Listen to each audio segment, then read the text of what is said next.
We have calling the meeting to order of April 11th, 2022.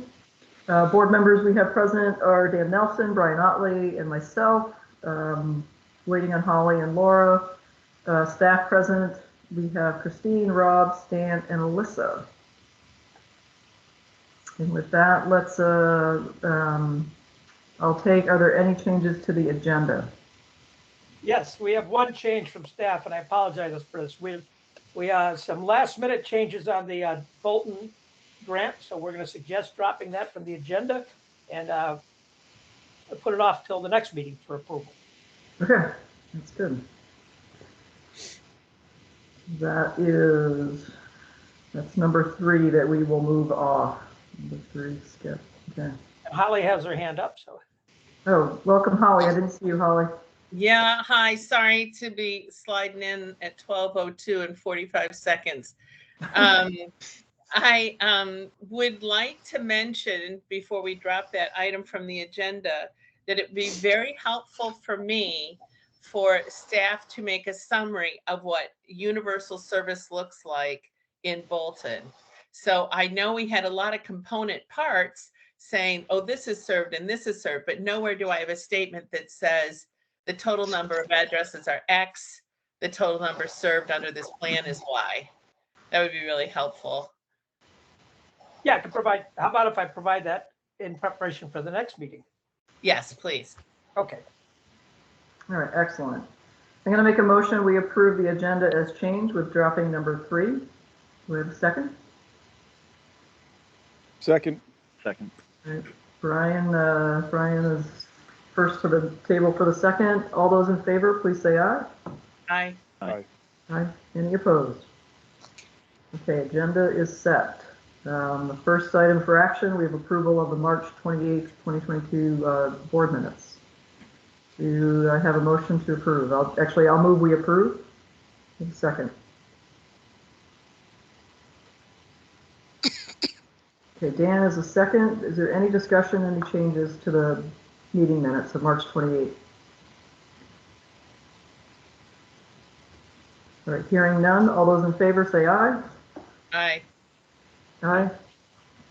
Any opposed? Right, minutes are approved. So that moves us on to item 4 of the agenda, removing disincentives and accelerating The deployment of construction funding competitive grants. Exactly. Item 4, I'm going to turn that over to Christine to tee up.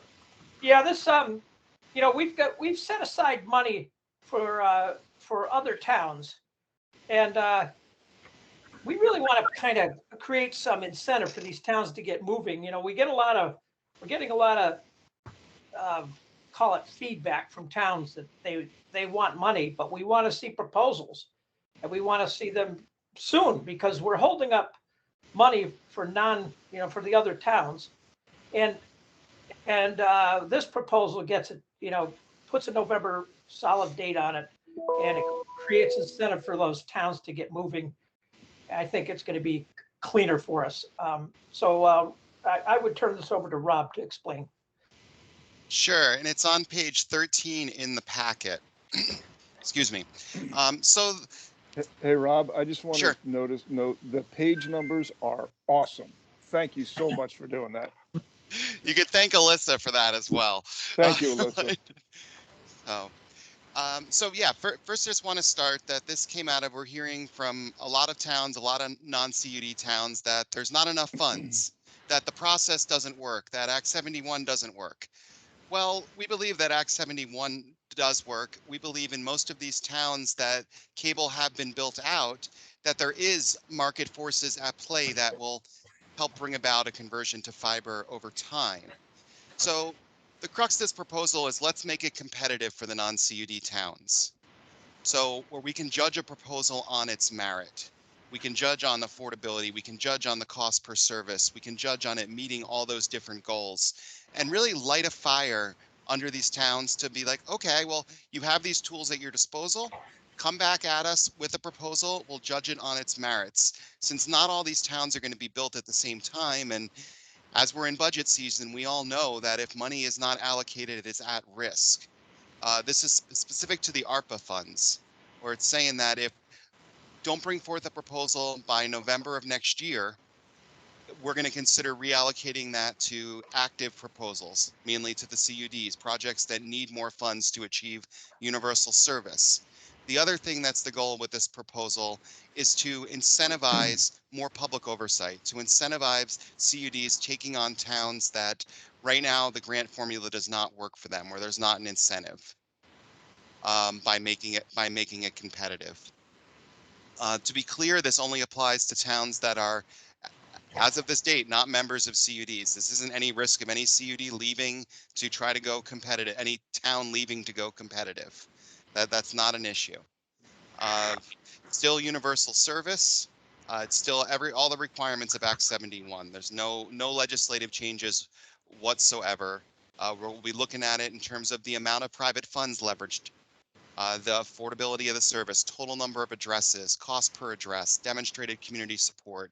That's all going to be in there. It's just saying that for I think it's 8.5% of our funds that we have dedicated to non-CUD towns right now, that if a proposal doesn't come in before the first deadline, which I set is June 30th, it's going to still be the same allotment per town. After that, it's competitive. Use it or lose it.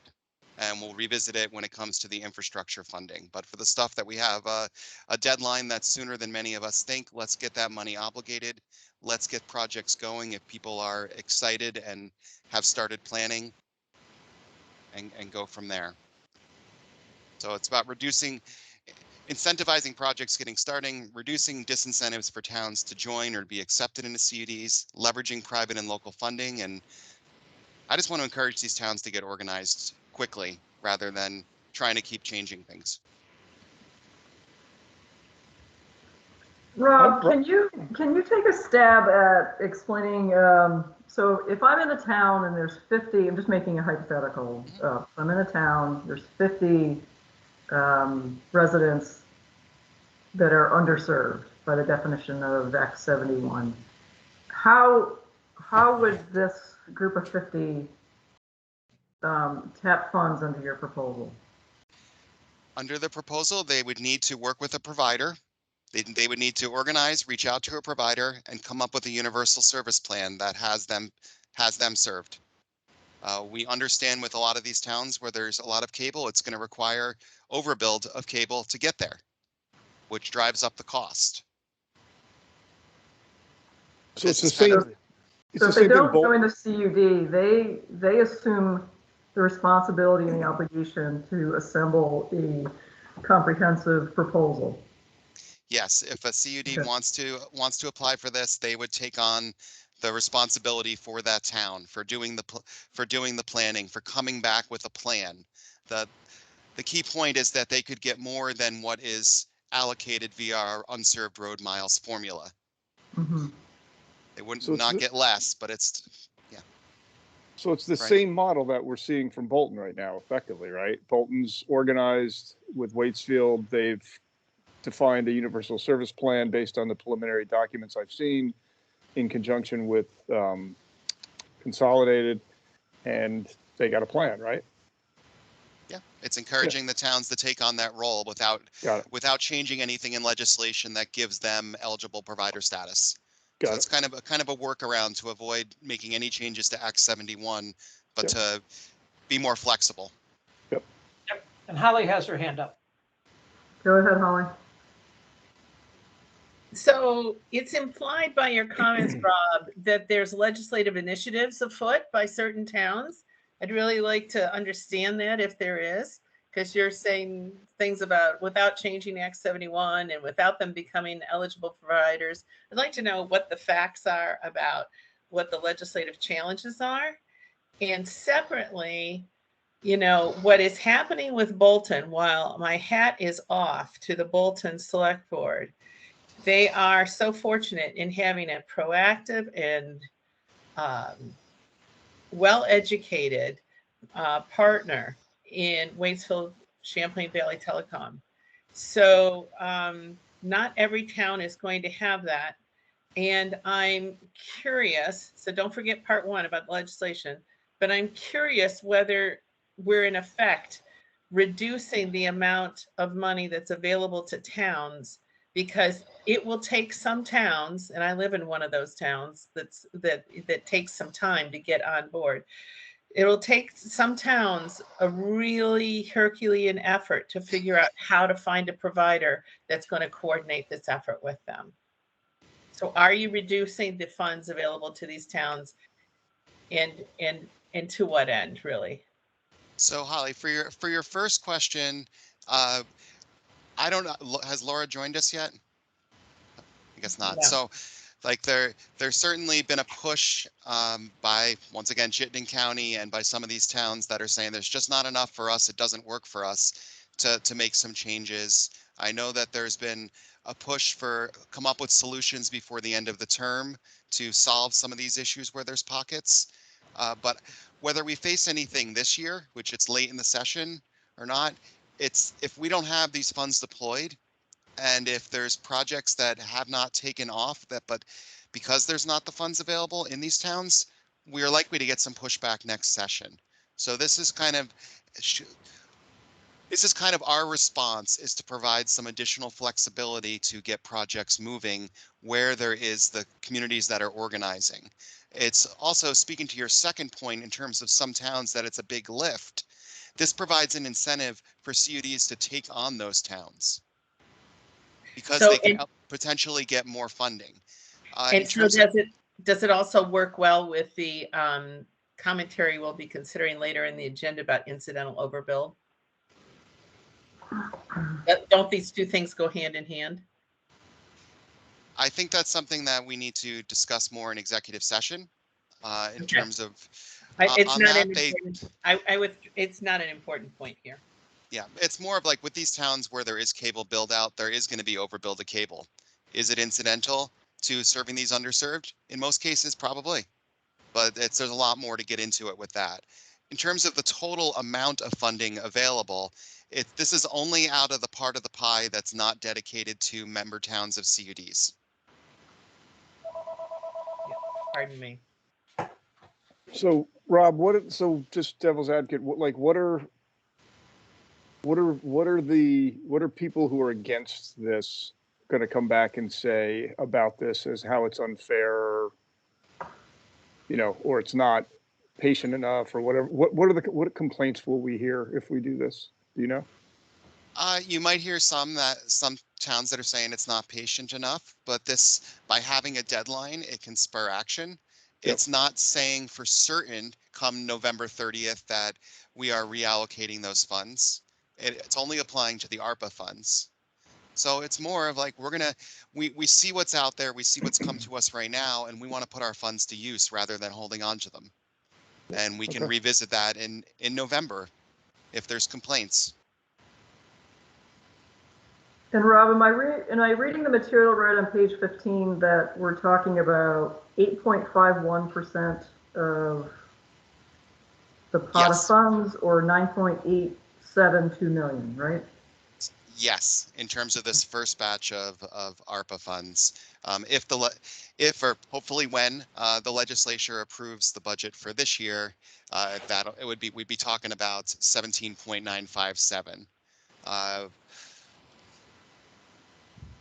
So in other words, if if these towns don't submit a plan, then 9.872 million goes where? Well, it's competitive, and then we decide in November if we want to redistribute it and maybe use infrastructure funds for those plans when those become available. Like it's moving money around to make sure we're deploying what we have now. Okay. Thank you.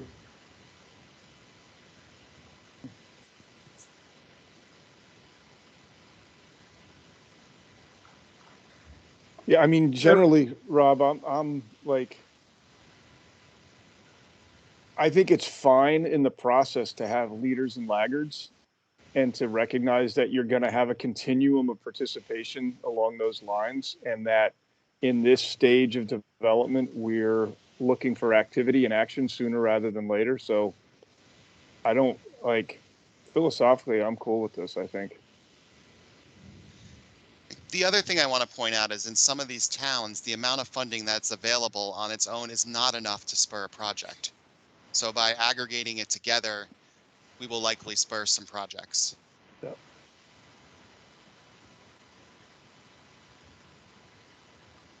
All right, so Christina, Rob, are you looking for action on this or? Yeah, we're looking for a motion to approve the process. All right, I'm gonna move that we approve the proposal as submitted. I'll second that. Okay, is there any further discussion?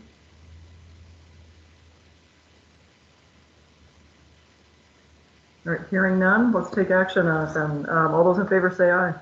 Aye. Aye. Any opposed? Motion carries. Thank you, everybody. Well done, Rob. Thank you. Yeah, and that you know, the whatever page we're on, 13, that summary of what was really helpful, Rob. It made it easy to understand and it weighed the pros and cons. So good job on that. Thank you. I tried to keep it to one page, so. Yeah, it worked. Hey, Okay, we're gonna move. Go ahead, Christine. well, no, I just realized for this next, Rob, could you pull up the packet on the next one for the presentation and walk through it as I describe it? Because So we're going to move on to item 5 in the agenda, which is the Broadband Equity Access and Deployment BEAD Program presentation. Christina, I'm trying to find the actual presentation. Alyssa, do you have the presentation? Because yeah, it's in the board packet. Oh, it is in the board pack. What page? Because I know there was Oh, okay, yeah. here we go. I got it. 16. I got it. Okay, let me do this. Yeah, just bring it up and I'll walk through it. So this is the reason for this presentation is because this is very timely. It's moving. You know, we're expecting notice of funds opportunity in May, and you know we want to get. I think things have finally. The reason we haven't presented this before is we didn't really have clarity at the federal level, but things are becoming clear at the federal level. So it's timely that the board, you know, get a presentation on the Broadband Equity Access and Deployment Program. Next slide. So if you look at the total funds, there's $42 billion available for building infrastructure. And then there's, you know, 2.75 for digital equity, and there's a middle mile program for $1 billion. Those are the three programs that we will focus heavily on, those three programs. And I'll explain those in the next. Those numbers are for the whole U.S., correct? That's for the whole U.S., yeah. And it's a competitive grant program, but at the BEAD, with digital equity and middle mile, it's competitive. With BEAD, there's $100 million minimum issued for each state, plus the formula hasn't been determined yet, but there's a certain amount that's going to be available for every underserved address and unserved address we get. So there's 100 million plus an adder for every underserved address. And next slide.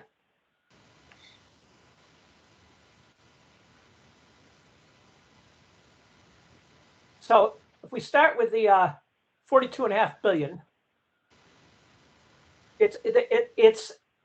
so this is where this equity and affordability is all tied together with all these programs.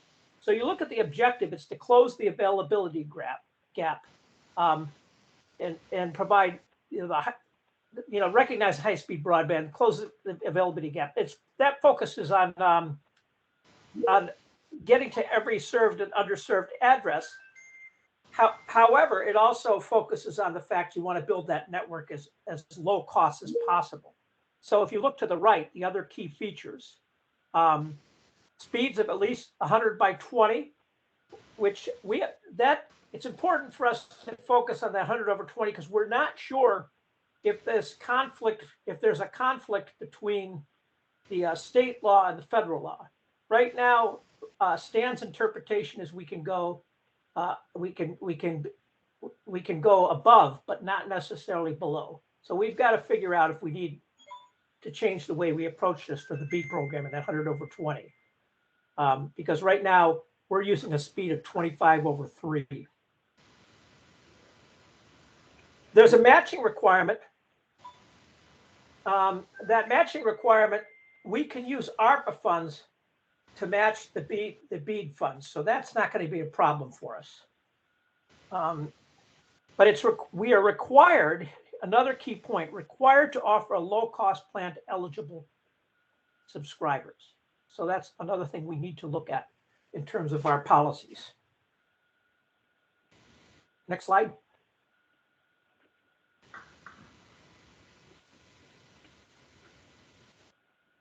So before I move on to equity, let me ask are there any questions regarding the infrastructure program before I move to the equity program? So Christine, on the last slide, in terms of the low cost requirement, are there any guardrails on that? Not that I'm aware of. Alyssa, are you aware of, have they established any requirements on low cost? Are you aware of, Alyssa? That hasn't been, I think we expect that in the notice of funding opportunity in May. Okay, we'll hear about that in the NOFO. Okay. Okay. So, Rob, we lost the slides here. Oh, okay, I'm back on But this. suffice it to say, Christine, it could be anything from have you made the network as low cost as possible so the rates are reflective of the network cost, to have you provided services through the federal subsidy program ACP. I mean, like, we don't know yet. It could be a range of things. Well, it's definitely, we definitely have to offer a low cost program. You know, it's not just building your network as low as possible. It's also establishing a rate for those that are under the poverty level. Well, is that the criterion, under the poverty level? Because it's on the slide. Yeah, it's on the slide. It's Okay, 50%. Yeah. Any other questions on the infrastructure piece?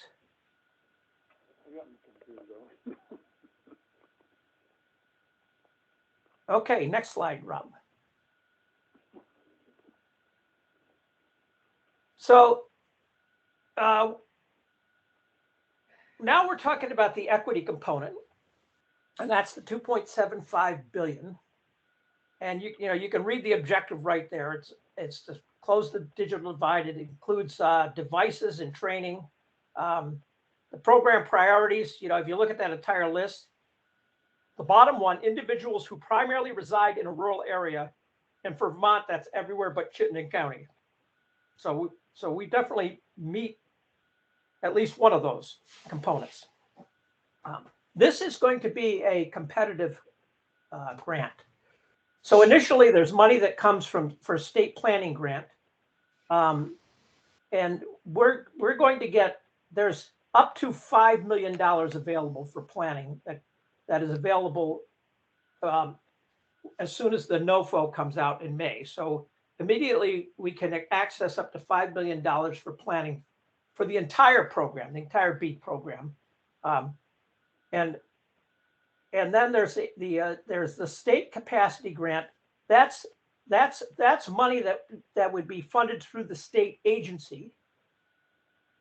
So we would build a program that an equity, access, and affordability program. We would have a certain component that's initiated by the state. The funding goes to the state, and then the other component is a competitive grant program of 1.25 billion. That's the money we can issue to independent agencies. For example, we could issue grants to libraries. We could issue the grants to other housing authorities and those kind of things. So there's the state program, and that kind of ties to everything that whatever this agency, and of course we're recommending it be the VCBB. Staff is recommending that. And then the competitive grant program are for other agencies in the state. So it's very clearly delineated. And in terms of reporting, it's going to be clearly delineated as well. So you see the program and answer. I'm sure you, Holly, you see that individuals living in households earning at or below 150% of the poverty line. Yeah, thanks. I had missed that. Yeah. So, but there's two funding streams here. I just want to make it clear. I probably wasn't that clear. There's two funding streams. There's a funding stream of $5 million that we get for planning for the entire BEAD program, and then there's a specific. We could request specific funding to develop our digital equity planning program. So there's two pots of money we have access for planning, and it's significant. If you think about the fact that, our state budget right now is $1.5 billion. My proposed budget for next year is $3.17 billion. Now we're talking about having at least a possibility of another $6 million for planning. Not that we need to spend it all. Any question on this component of the program? Oh, we've got some more to say. There's your 60 million for planning. So if you see the eligible cost to develop the state's digital equity plan and to make available subgrants to assist in the development of the equity plan. Of course, that's probably a given because, we'll probably, assuming we compete for this program, we'll contract a lot of work out to others to help us write the plan.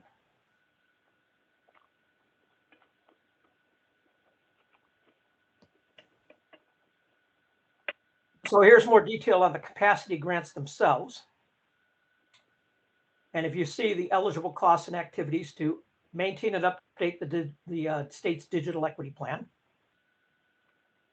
to implement the state's digital equity plan, to award subgrant eligibility to assist in the implementation of the state plan. That's an important distinguishing point between the next slide I'm going to show you. This is to help us develop the plan. That's where we make these subgrants. Report back to the state on related activities to determine the efficacy of the efforts, and no more than 5% of awarded funds can be used. That means 5% of the 100 million. Do I have that right, Alyssa? When I say 5% of the 100? Yeah. That's for, my understanding of it is that's 5% of the digital equity money can be used for capacity for the planning for the digital equity program.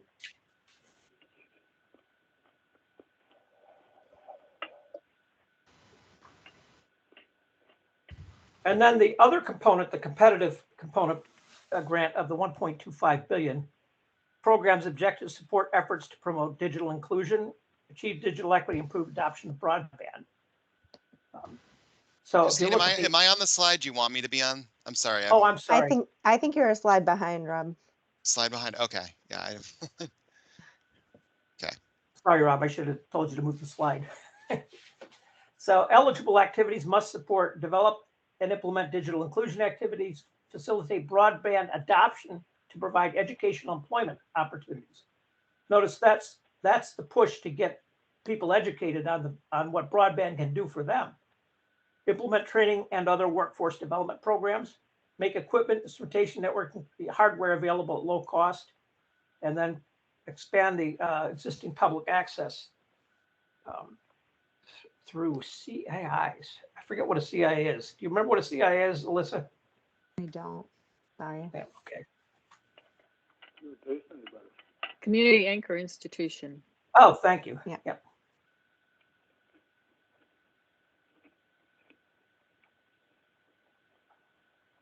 Any questions on the digital equity program before I move into middle mile? So, Christine, just one general comment. There's a lot of numbers here, and it's kind of confusing trying to keep track of what the federal dollars are versus what the state would be, what Vermont would be eligible for. It would be great to summarize in a short table, what Vermont's funding potential would be, how much we have access, what the dollars are for Vermont, basically, in a short, concise table. Yep, we can do that. Okay. And again, this is the the kind of the kickoff of the discussion of the program, so we can provide those improvements and updates as we go along. But yeah, we can do that. Any other questions on the equity component?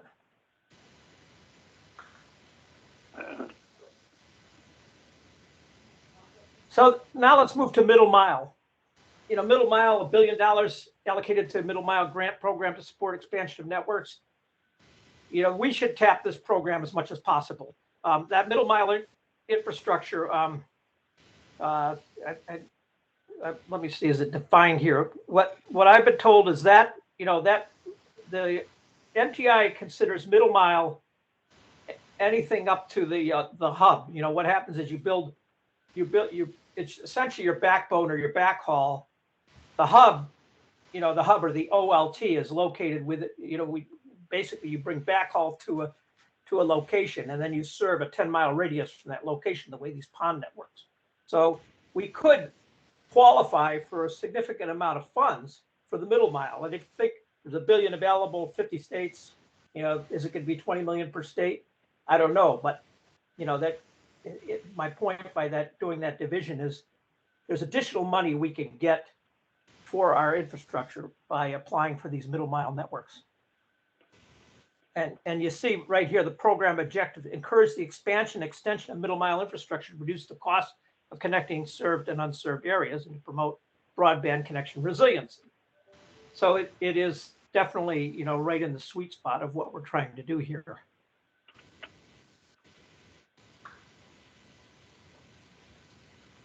So eligible entities must agree to prioritize connecting to unserved areas, connecting to non-contiguous trust lands, or offering wholesale carrier neutral service at reasonable rate.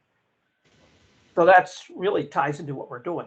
And here's the key: that's offer interconnection in perpetuity on reasonable rates and terms.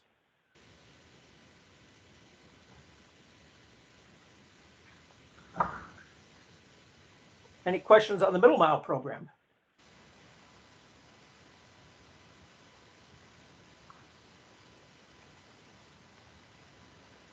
Yeah, next slide. I think I covered the next slide basically in my talk, but you see here,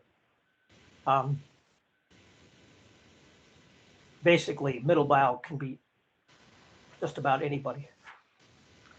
So Christine, with the opportunity to access a whole boatload of additional funds, does it look like that CUDs and others could potentially be building out infrastructure fully funded with grants? Well, this is a lot of money. This is a lot of money to the state. So we basically, when we testified the legislature, we testified that we want to get, 60% of the equity covered. And that seems to be, everybody seems to be aligned around that. We haven't got any pushback and people seem to be supportive. So what that means is we estimate that the total, that we're going to have a need for 550 million to accomplish the goals of the VCBB. In order to get 60% equity, I've been telling them 345 million. You do the math, it's probably closer to 70%, but I put some contingency in there because we will have some inflation. But anyway, the point being, we've got enough, we're hoping we have enough to cover this, but that 345 million assumes a minimum of $100 million from the BEAD program. What I'm showing you here is we can get more than that $100 million. Can we get to the 550 million? Probably not, but we can get more. That's the point. And that's the work we have to do is to prepare ourselves to get more. Well, I think that's a no-brainer that we should position ourselves to access as much as we can in terms of grants. And if it means instead of 60% equity coming to the, that we're bringing to the table, we could bring 70% or 80% or whatever that number turns out to be. But we should position ourselves to access any grants that we can. Well, that's a great lead into some of the key points. Rob, why don't you bring up the next slide, key points. Because we 100% agree with you. So on May 15th, the NTI is going to release the notice of funding opportunity. After that's published, we will file a letter of intent and describe the current state of broadband in the state and the state's plan for using and administering BEAD funding. It includes the state broadband office details. Do we have the capacity to carry these out? State broadband plan with goals and current status. We're going to have to work on that and get that developed. The state broadband grant history outlining outcomes and funding sources. I think we're in fairly good shape on our state grant programs because we've done a lot, probably more than most of the other states. The BEAT program covering uses of funds, staffing, known barriers, additional capacity needs, and partner information, and then sub-grant award process. And so from a sub-grant award process, we're in good shape because we've been doing that for a while. So that's after the NOFO. That's, immediately following May, we have to get to work on that. Next slide, Rob. States are allowed to request up to $5 billion at the time they submit the LOI, and our intention is to apply for that entire $5 million. And that funding is to help states reach out to citizens, community, and business. So there's an outreach component of this. Data collection, which I'll talk a little bit more about in a moment. Developing a budget for operating the state grant program, and materials for outreach to the public. So states, Laura's going to join us in 5 minutes. States that accept the $5 million must file a 5-year plan to the NTIA. And for us, I think that's, I think we have a 5-year plan, but we would have to put it down on paper. That's what we've been working on, is a 5-year plan. Plan must describe how the state will set priorities like economic development, telehealth, or whatever priorities the state feels are most important. We have some work to do in that area. The $5 million is strictly for the state to do planning and will not be turned into planning grants for somebody else. But we can subcontract under that. We can subcontract out to other firms to help us write that plan. Next slide. So once the amount of funding to each state is known, states must file what is called an initial proposal.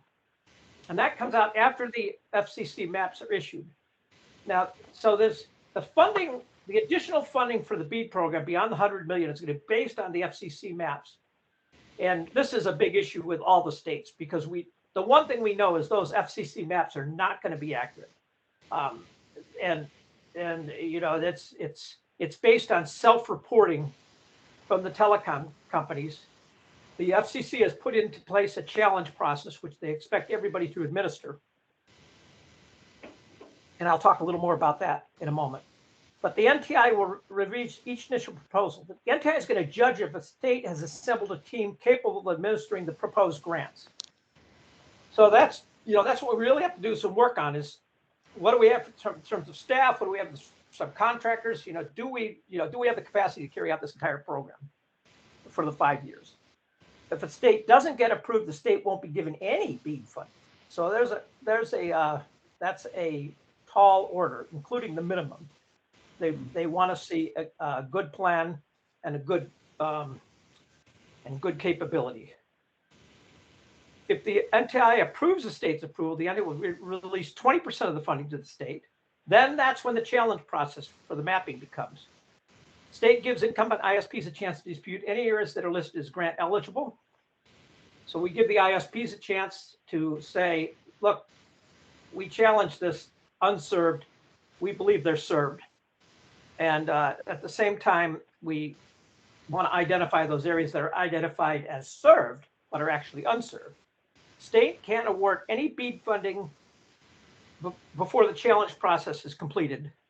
So in other words, we get the 20%, but we don't get any more, and we can't issue the funding until we finish that challenge process. Once the challenge process is fully resolved, a state must submit its final approval. Okay, so that's the presentation. What questions do you have?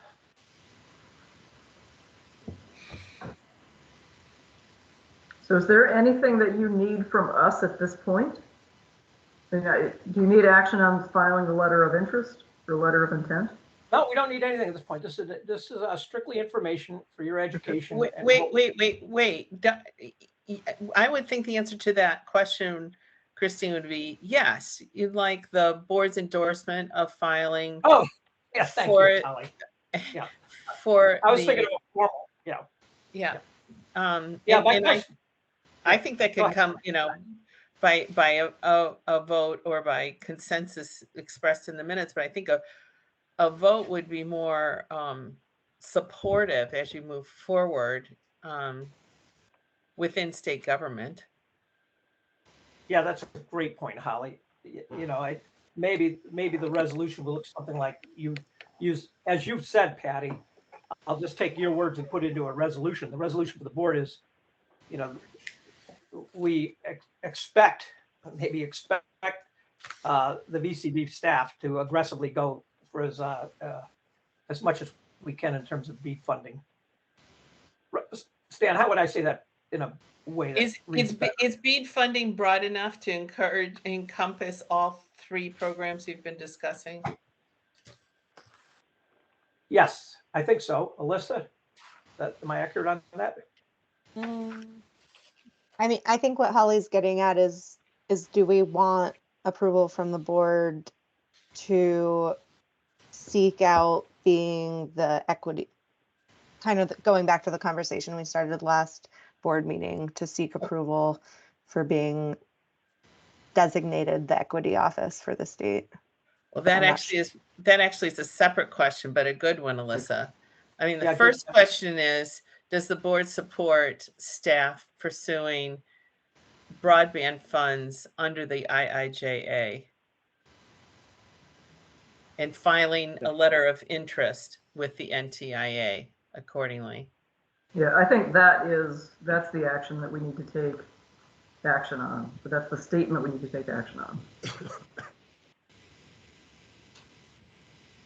Because what we're really doing is approving staff's filing of the letter of interest, which then would turn around and make a request for $5 million. And then there would be the initiation of planning process. Have I got that right, Christine? Yes, with the ultimate goal to pull down as much of the BEAD grant funding as needed. Holly, So do you want to put that in the form of a motion? I move that the board authorize and approve staff's filing of a letter of intent to NTIA indicating Vermont's interest in participation in all available broadband funding under the IIJA. I'm going to use that as shorthand. Yep, that's good. That works. I'll second that. Any further discussion? Nope. All right, hearing none, let's take action. All those in favor, please say aye. Aye. Aye. Aye. Any opposed? Ayes have it. Yeah, Rob, you might let Laura know she went into executive session, I think, rather than session. So on the question of designating the VCBB as the equity agency, what more information would the board like? You know, that has been, you know, that is a staff recommendation, but what would you like in order to be able to approve a resolution like that? Can I make a comment, Patty? Yeah, go ahead. So I was thinking about this a lot over the last bit between meetings, and I thought that I was hearing my colleagues on the board talk about where does our authority come from to be the state broadband office and be more inclusive than construction.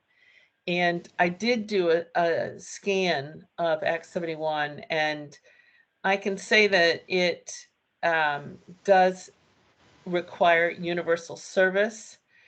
And I would think that the board would agree that, and it also states that broadband must be available to all Vermonters. And you know, there's a distinction that's drawn there in the language in section 8081 between just passing an address and actually making service available to Vermonters. And I also was looking at the fact that the VCBB is expressly authorized to coordinate and facilitate community broadband efforts. It's not limited to network construction, it's community broadband efforts. And of course, there's the goal of affordable service. And as I was thinking through all of that, I thought, you know, this may seem like we're going beyond just spending funding for construction, But if we don't have an opportunity to put as many Vermonters on these networks as possible and break down the barriers to availability, then we are not going to be setting the CUDs up for sustainability on these networks. And that's why I thought that actually the VCBB, which has the authority to take all actions necessary to affect the purposes of this act, really could see its way clear to being the broadband board for the purposes of this funding in the IIJA. That does not mean, I'm going to say now, shifting my hat to implementation, that does not mean that I expect Dan Nelson to figure out whether or not households are low income, whether or not we're offering devices to school children or not. I think, as I tried to say before, I think the coordination aspect, and this goes to implementation, and I have not discussed this with Christine, so I don't know what she's thinking, but I believe that there's an opportunity to support the rich patchwork quilt of resources that are already available in Vermont and help CUDs access them. There are a lot of people doing a lot of good things to help Vermonters get online, and if we access these federal funds, we can help the CUDs really make that happen.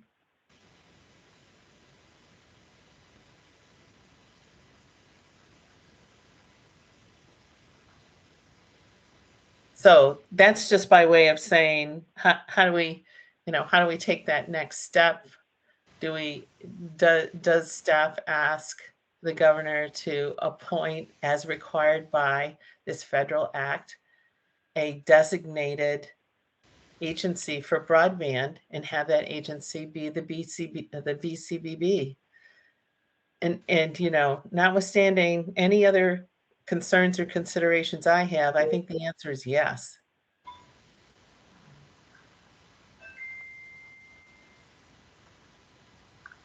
Thank you, Holly. My reaction to whether VCBB is the Equity and Affordability Office is I didn't see, and I've been mulling this over for the last 2 weeks as well. I don't see a downside for VCBB acting in that role.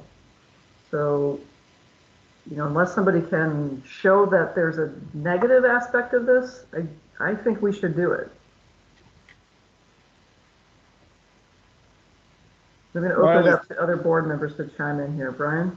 Yeah, Patty, my only thought from 2 weeks ago, and it was not a well-formed thought at all, was, it's kind of the fox guarding the hen house type thing, where if we're facilitating the activity and the funding of the construction of these networks to also be providing the oversight on equity, I don't know, it seems like that it might be better served to have that be independently overseen so that they can oversee our activities. But again, it's not a well-formed thought on my side. Thanks, Brian. Laura?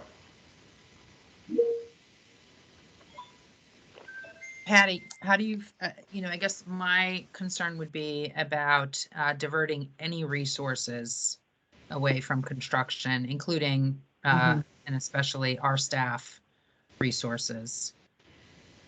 So I just, I ask you, was that part of your calculation? I mean, do you feel like, and if so, help me. Yeah, I think that we would have to staff for this. I don't exactly know what the work activity will be, but I think that having baked into our program structure that we're looking out for affordability and equity, and have a staff person, or maybe it's a staff person, maybe it's a half, a two. I really don't know what the workload would be, but I think that becomes, if you have a staff, actually if you have a responsibility as an organization, it will become a more direct highlight, or not a highlight, a direct focus for us as we move forward. We'll always have somebody looking out for the equity and affordability piece, and housing it at VCBB to me makes sense. And it includes potentially staffing up for it. And so I guess my other question would be, the equity piece is really about the consumer, and VCBB is really about the CUD. Where the DPS is about the consumer. And I wonder if that puts us in kind of in conflict. I think this may be what Brian was similar to what Brian was saying. I mean, we're supposed to be encouraging and supporting these volunteer organizations, and this equity piece will then also put us in kind of a regulatory function on these. And so I worry a little bit about the conflict. And again, is that something that you had thought about? And, do you feel okay about that? And I'll answer that directly. I have not thought about that in that level of detail. It's a good point. Whether or not we'd be redundant or step over, basically step on someone's toes, so to speak, in terms of the PSD function. It's a good point. Yeah, Laura, I think you missed the presentation, but it's really clear that this is not a regulatory practice. It's really clear, maybe we come back to this later, but this is all about, if you look at even the BEAT program for infrastructure, it ties in affordability into that and equity into that. So this is it. The NTIA has strongly recommended that this go to the digital equity offices because it ties it all together. So it's definitely, if I would not recommend it going to the PSD, that would be the last place I would recommend it. If it goes anywhere else, it would maybe, I don't know, ACCD or others, but it's definitely not a regulatory issue. This is about making sure that everybody in the state has access to the technology, the education, and the training in order to use that technology along with the bandwidth.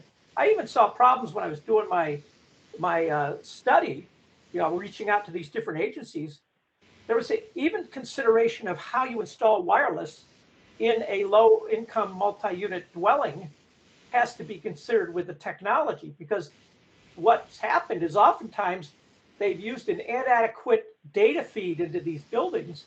So when the kids got home, everything throttled back and they couldn't do their work. And also even the location of the wireless locations in the building needs to be a technical consideration taken into account with the broadband equity programs.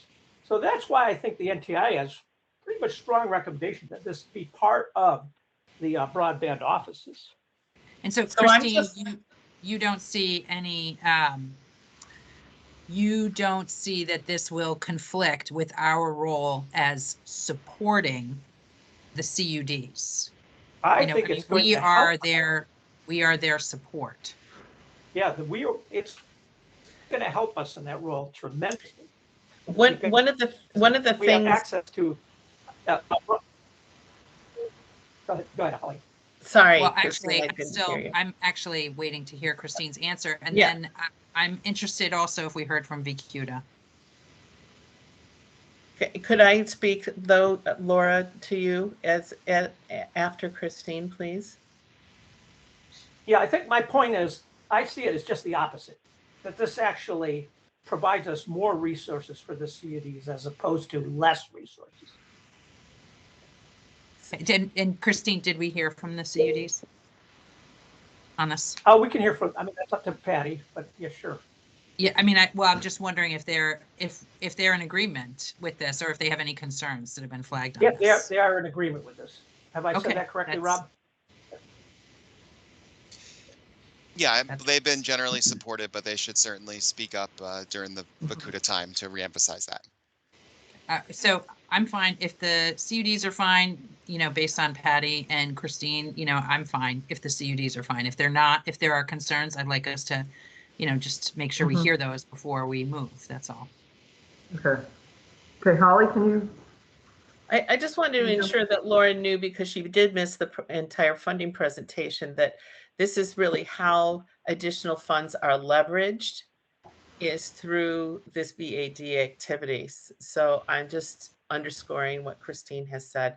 And the other thing is that we are producing an RFP for construction that requires a commitment to affordability, which is a part of this program. And I think it sounds like this would allow the VCBB to help facilitate diversity, equity, and affordability at the CUD level. And CUDs could create programs that fit their communities that help foster those objectives. And I think that's kind of exciting from that standpoint.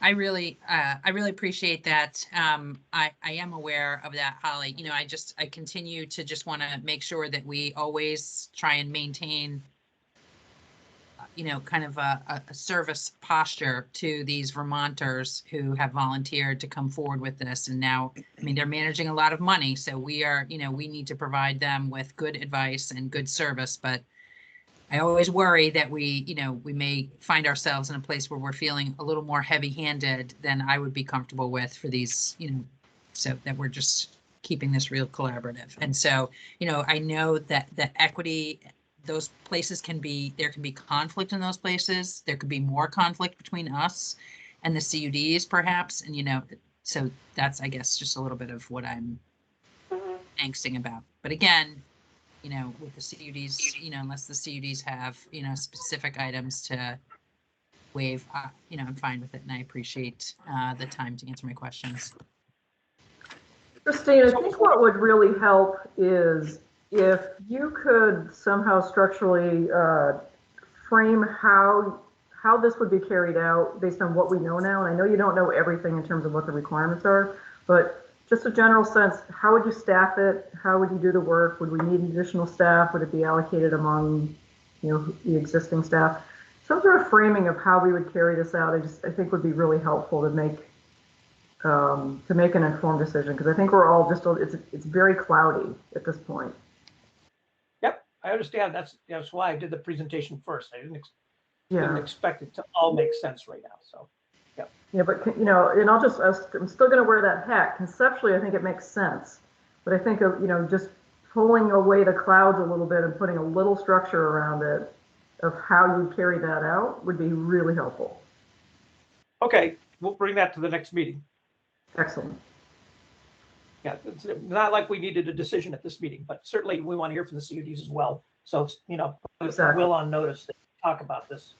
Exactly. So, yeah, no problem. I think a chart, we can do a map and a chart and show how that all ties together. Perfect. All right, so we're going to move that to the next meeting. Back to the agenda. Is there anything else on broadband equity and access and deployment and the BEAD program? No, not at this time. Okay.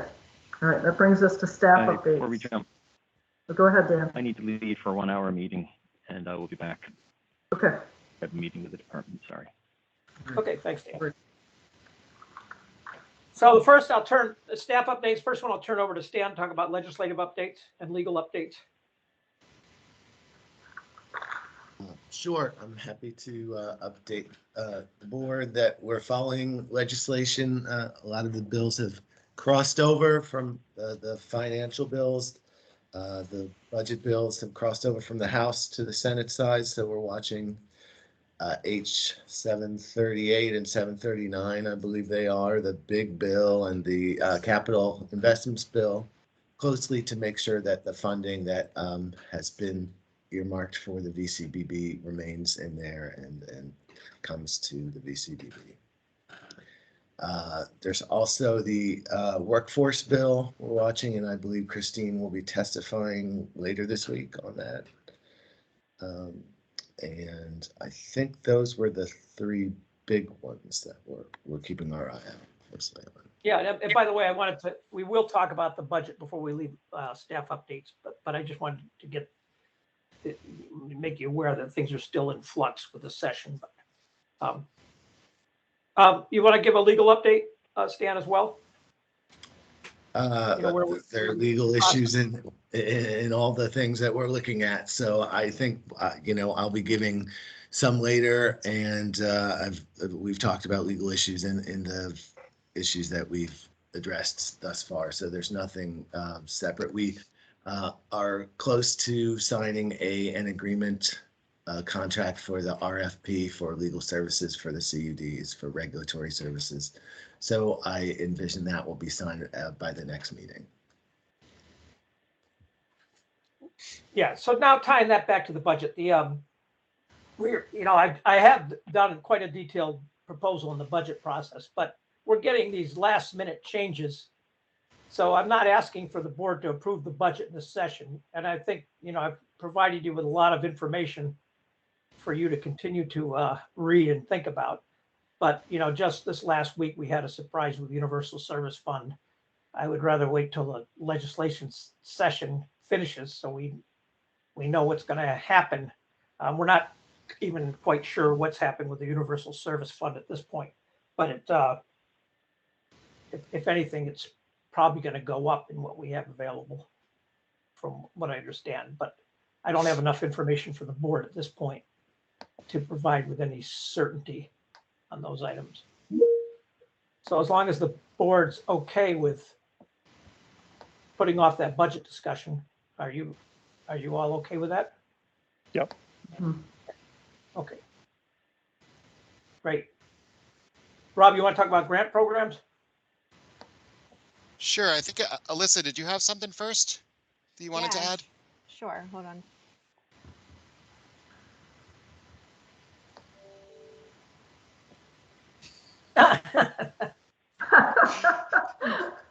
Oh, that's great. Happy birthday, Christine. That's Oh, excellent. thank you. Well, good. You surprised me. I said, I wonder what Alyssa has planned that we didn't talk about.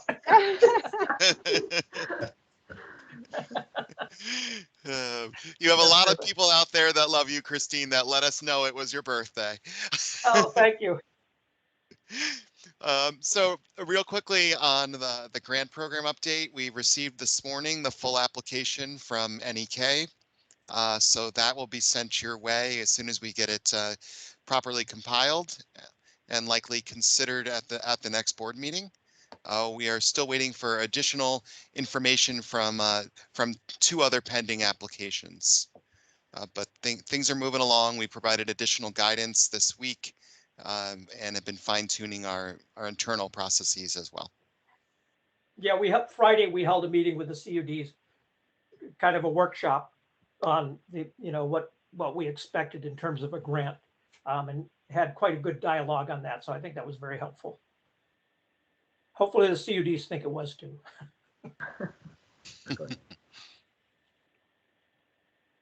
So that's all we have for updates. Any questions? Anything we haven't covered that you board members may have a question on?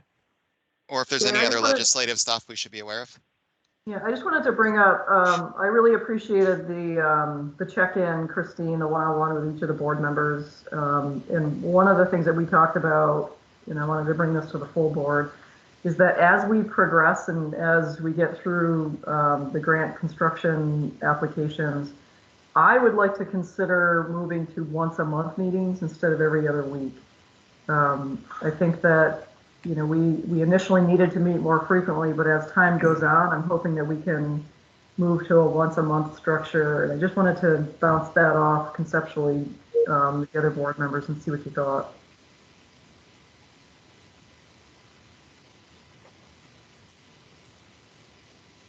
I see Laura shaking her head. Yes. Yeah, I mean, and unless we're receiving, a whole new, I less meetings, good, yes. But if we have a lot more dollars coming in, also, I want to make sure that we do. But, I think those could probably be really shorter. I mean, we're certainly practiced and. Yeah, we talked about that, Laura. We talked about maybe keeping that slot open on Mondays because we may have grant applications. We may have focus meetings strictly on a grant application, but the concept of moving to a month with keeping those Monday slots available would be helpful, I think, so we can. Right. And there's nothing that would hold us up from having special meetings as well. Exactly. And the thrust of it is that gives staff more time to actually do work and less time preparing for board meetings.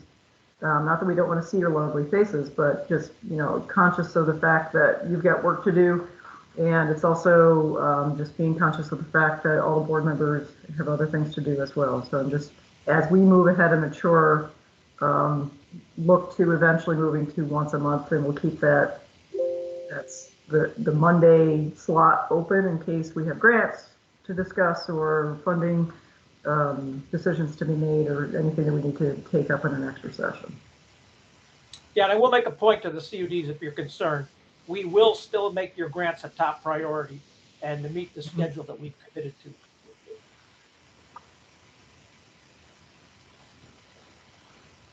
Brian or Holly, do you have any reaction to that? Yeah, I think once a month works okay for me as long as we continue to be responsive to grant applications. I'm going to be very interested. There's been a lot of I would not want anyone to construe this comment to mean that I want more meetings or does it keep the same number of meetings. But there's a certain amount of continuity we're able to achieve with policy decisions and little things that we haven't quite figured out yet that the staff has accessed the board for. So I do think we need to be attentive to immediate needs of one kind and another. Agreed. We won't move there until we're ready to do it, but I just want to plant the seed so that we can start thinking about that eventually.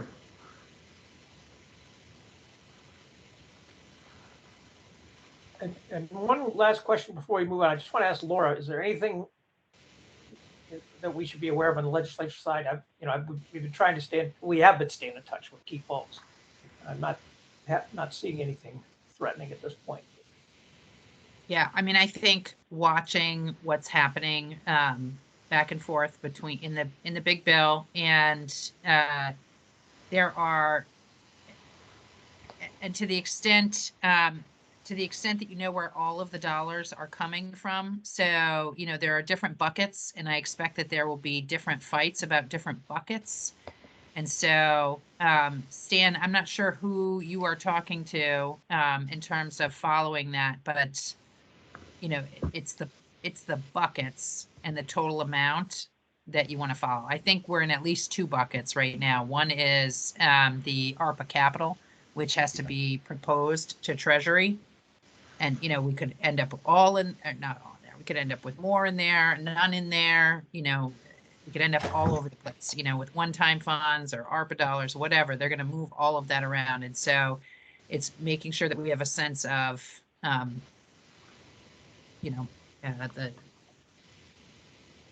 if it moves when it comes back from the Senate.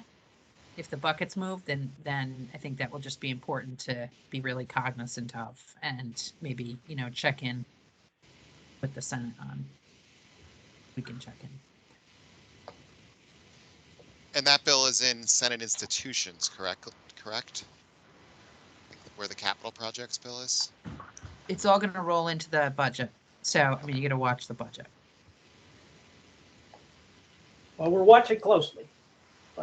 But I've been burned on this process before, my past job. Same. Last minute. Yeah. In fact, I may be a little cooked right now.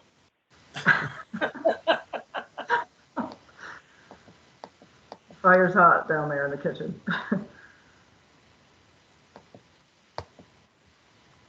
Okay, I think that's okay. Anything else under staff updates or legislative updates? All right, let's move on to Vicuda update. Will is available. Hello, can I be seen and heard? You are seen. Hello, Will. Okay, great. Thank you, Patty, and everyone else for giving me the chance again to talk about some of the CUD concerns right now. But this has been a meeting that I think is pretty productive and favorable to us. So we'll just touch on a couple of those items. So starting with the legislative, just most recently discussed, I'll also my main focus legislatively right now is to try to keep an eye on the budget bill and do my best to monitor where where and if our funding will be affected. I expect some twists and turns over the course of the month into next month with the budget bill. So, Ms. Sibilia, I'll be in touch with you about that and just be around the State House trying to make sure that the funding that we really need to complete this project at a high level of grant funding is coming to us. I haven't seen anything that's like too alarming or cause for concern yet, but I certainly feel that this is going to be something where there's the potential for twists and turns. So that's definitely the CUD's legislative priority as well. There isn't really anything else on the table right now in the legislature that is worthy of bringing up here. I would like to note, Christine, that the workshop that you and Rob hosted did appear to be pretty helpful to the CUDs. CUDs are working on the construction grant process. NEK and Maple, for example, are certainly very close to having their grants considered.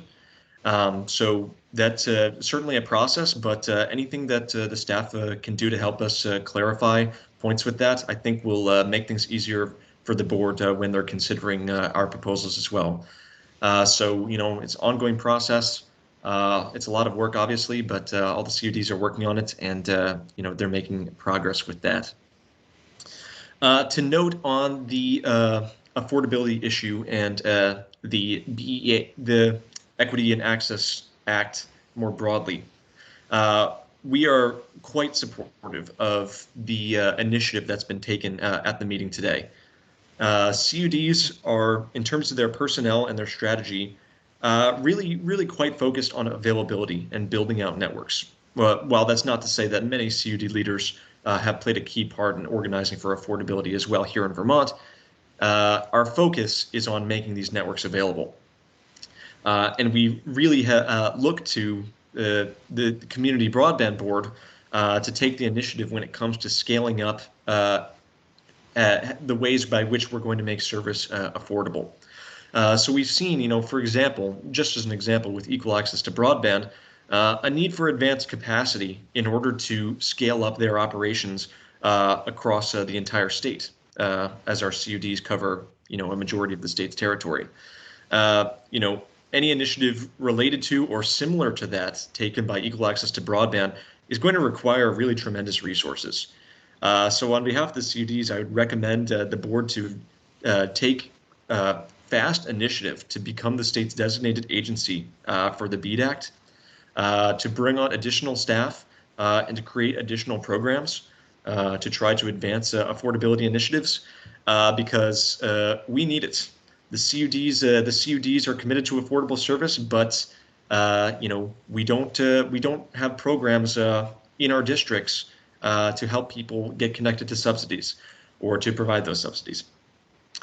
So we really look to the board for this kind of support and encourage you to move forward as Holly has put forward with the petitioning the governor to become the state designated agency. Definitely seems like the quicker to move on this, the faster, the better in place, your organization will be in terms of when this money arrives next year to put it into practice as quickly as possible. So again, we're in general very supportive of that initiative. Just to touch very briefly on the issue of making the non-CUD town funding competitive. Officially, the CUD Association is neutral on this issue. That's all I have to say. I do look forward to seeing how the approval of that program will play out for the CUDs. I do think there's the potential for us to reap some benefits from that, but officially we do not have a position. One of the major challenges that I'd like to touch on today is the issue of materials. Which is something that I've been, working on for several weeks now, trying to find a solution, a way to quickly get high quality materials to every CUD, which is simply put not something that's very easy right now, because the supply chain is creating very long lead times. It's a big ask for any company to provide this kind of service to us. But it's not one that I've given up on, and it's one that the CUDs are each all taking, an individual approach with. So I just want to note that, we've been in dialogue with a number of companies, some of which are planning on making offers to us by which we could operate as a consortium and hopefully reduce prices and lead times. And we're also issuing RFPs on a CUD level, and I'm starting to work on an RFP for an association-wide level to try to get a large quantity of materials in here for the construction season. But I do want to note that this is definitely emerging as one of our principal challenges, and that it will be a great help that we now have the materials purchasing program in place from the VCBB. I'd also like to note that the GIS project with Stone Environmental is advancing. We've had another workshop with them, and I think that the Broadband Atlas is going to be a really innovative approach that's going to put us ahead of the pack in terms of deploying community broadband. So that's another really good thing that's developing, and we appreciate the VCBB's support on that. But as usual, we're pressing ahead with grant programs, with designing our networks, and trying to take care of the three key challenges, which will be materials, labor, and financing, in no particular order. And myself here at the association is working on a couple of ways to address all of those problems. The CUDs, of course, are working really diligently to try to solve them as well.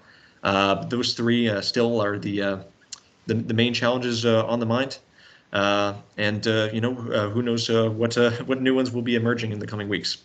So with that, I'll be happy to take some questions or just to yield to public comment and hope to hear from some of the folks that are out in the districts in Vermont. Excellent. Thank you, Will. Any questions of Will?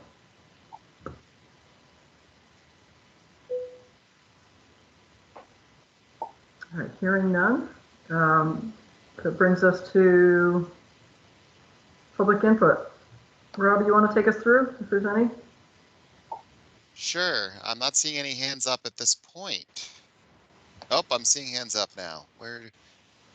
Okay, Maureen Hopkins, you appear to be first. I'll add you out of spotlight, and you can unmute yourself now. Okay, great. Thank you very much. Can you hear me? Yes. Yeah. Okay, great. Thank you. So my name is Maureen Hopkins. I'm the Associate General Counsel for Otelco. We are the parent company for Shoreham Telephone.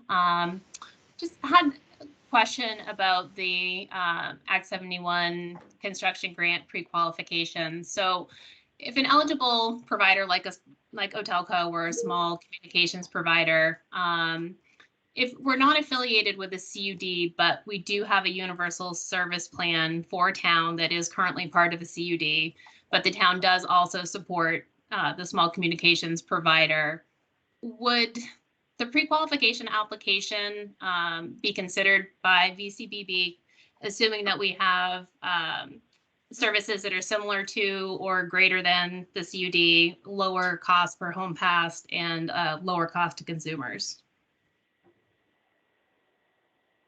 I guess that's be a question. Stan, you want to take that question if that's appropriate? Or should we answer that question, Patty, right now? That's up to you. You're the chair. I think that's really a discussion, Maureen, would be more inclined to be rather than at the board level and kind of in this forum, direct to Christine and Stan and whoever else on staff.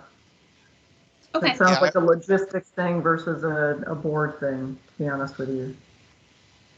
Yeah, Maureen, I would recommend that you look at the RFP. There's a process spelled out for that, and also an appeal process if it's rejected, because there are very specific rules in Act 71.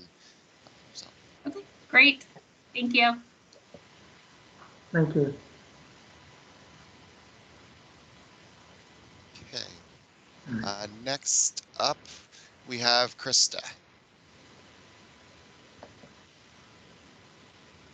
Hi, everybody. I just have a couple of quick comments. One, I wanted to express support in regards to affordability. We coming through the VCBB office. We don't see this issue as simply, how do I put this? Affordability is extremely important in the Northeast Kingdom. There's no question about that. And it's important to our residents. It's also very important to the CUD's business model. The ways in which we can increase a take rate where we have the 3 lowest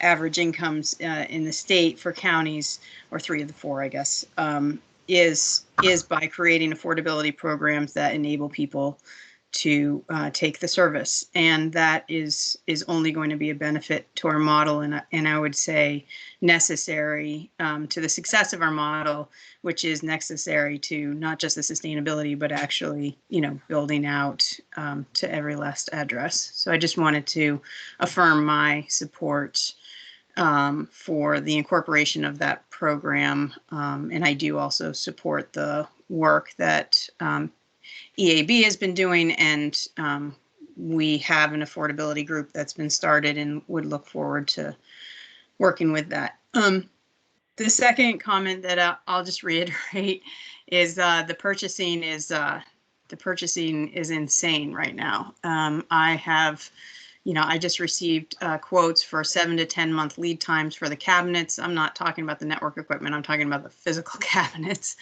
that the OLT equipment cabinets go into.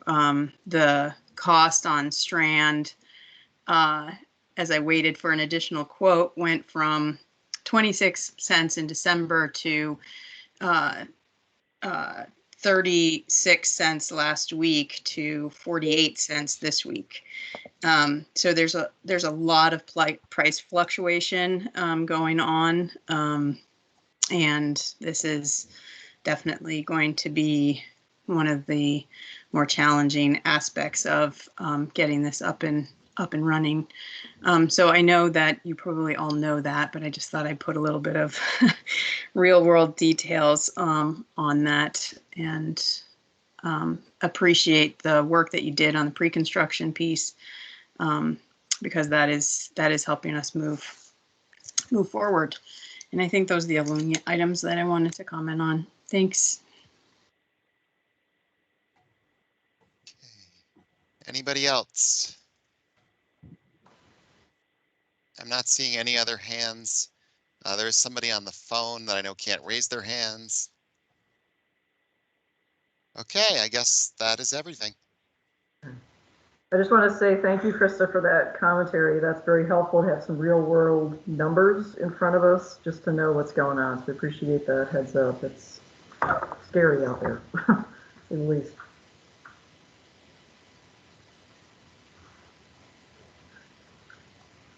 Okay, so that is the conclusion of public input. We are on to parking lot and upcoming agenda items. Okay, I will take the parking lot here. I'll pull it up on screen.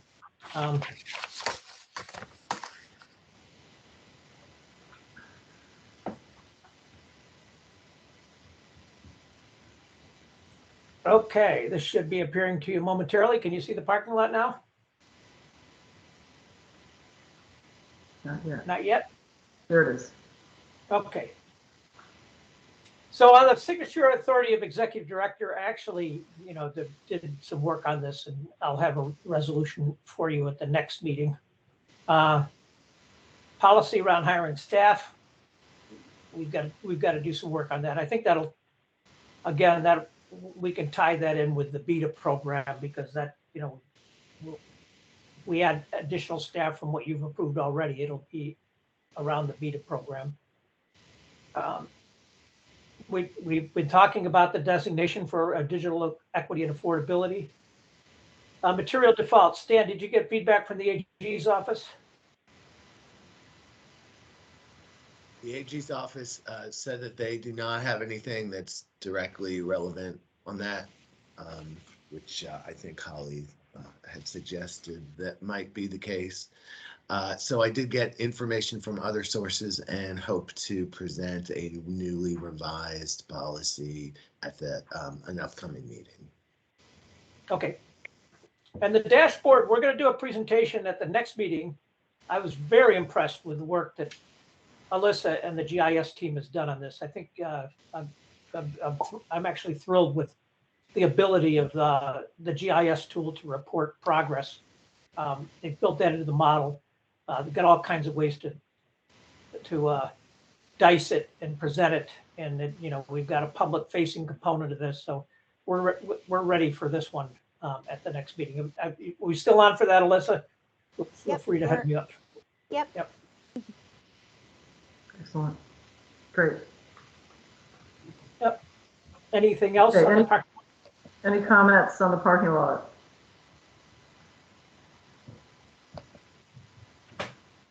Okay.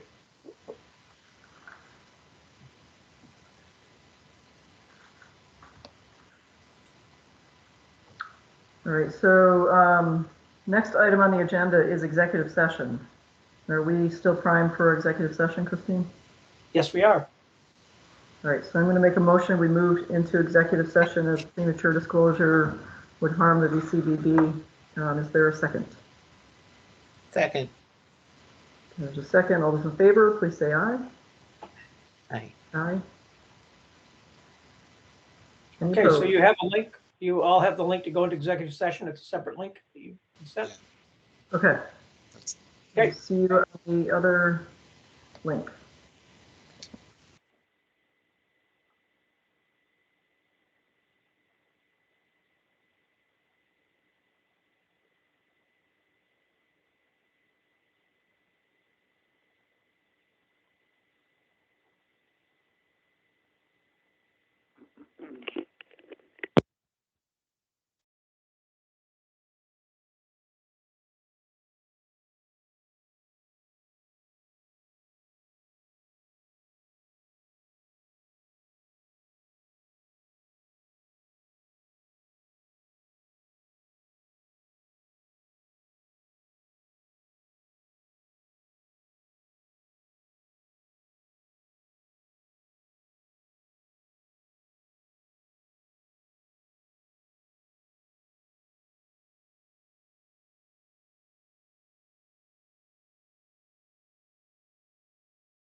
Nope. And apparently we're going to have a long session of no recording of, of dead time, but oh well.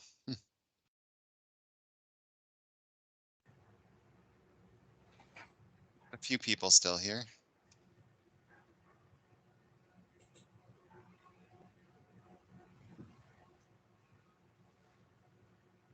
And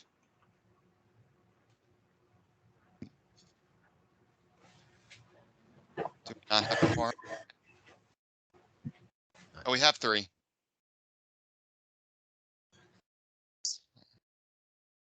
Spotlight the board. Oops.